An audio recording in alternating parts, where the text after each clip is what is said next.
الحمد للہ رب العالمین والصلاة والسلام علی اشرف الانبیاء والمرسلین محمد وعلی آلہ وصحبہ اجمعین اما بعد.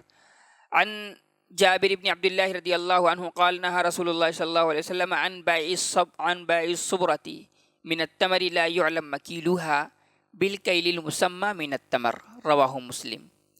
محترم حاضرین، آپ کے سامنے جابر ابن عبداللہ رضی اللہ تعالی عنہما کی روایت آپ کے سامنے پڑھی گئی ہے. وہ حدیث کے راوی ہیں. انہوں نے کہا کہ اللہ کے رسول صلی اللہ علیہ وسلم نے کھجور کے ڈھیر کو جس کی مقدار معلوم نہیں ہے، یعنی مثال کے طور پر ایک برتن میں یا کسی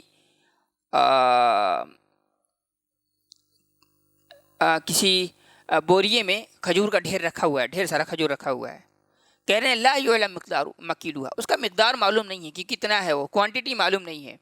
بالکیل المسمى من التمر، اور اس کو آپ بیچ دیں یعنی ان کھجوروں سے جو معلوم ہے، جس کی مقدار معلوم ہے.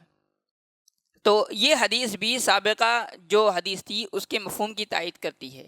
یعنی اللہ کے رسول نے یہ بتایا ہے کہ منع کیا اس چیز سے کہ ایک وہ کھجور جو کس کے اندر ہے، جو بوریے کے اندر ہے، اور اس کی مقدار معلوم نہیں، اس کی کوانٹٹی آپ کو معلوم نہیں ہے، آپ اس کو کسی ایسے کھجور سے بیچ رہے ہیں جس کی مقدار معلوم ہے. تو ظاہر ہے، میں نے بتایا تھا کہ کھجور کی علت کیا ہے، مطعوم ہے اور مکیل ہے. ایسی صورت میں اگر آپ کو کھجوریں بیچنا ہے، آپس میں ایک ہی کھجوروں کا تبادلہ کرنا ہے، تو ایسی صورت میں دونوں کا برابر ہونا ضروری ہے.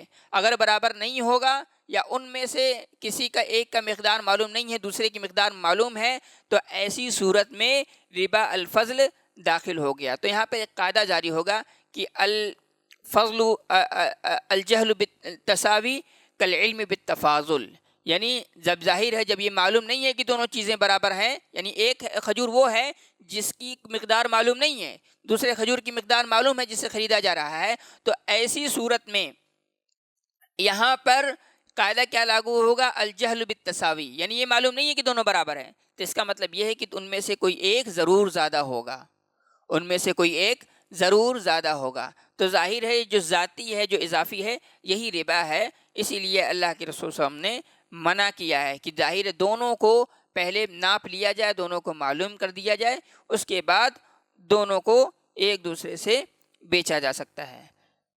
اسی طریقے سے یہ حدیث اس بات پر بھی دلالت کرتی ہے کہ اگر کوئی کھجور ہے کسی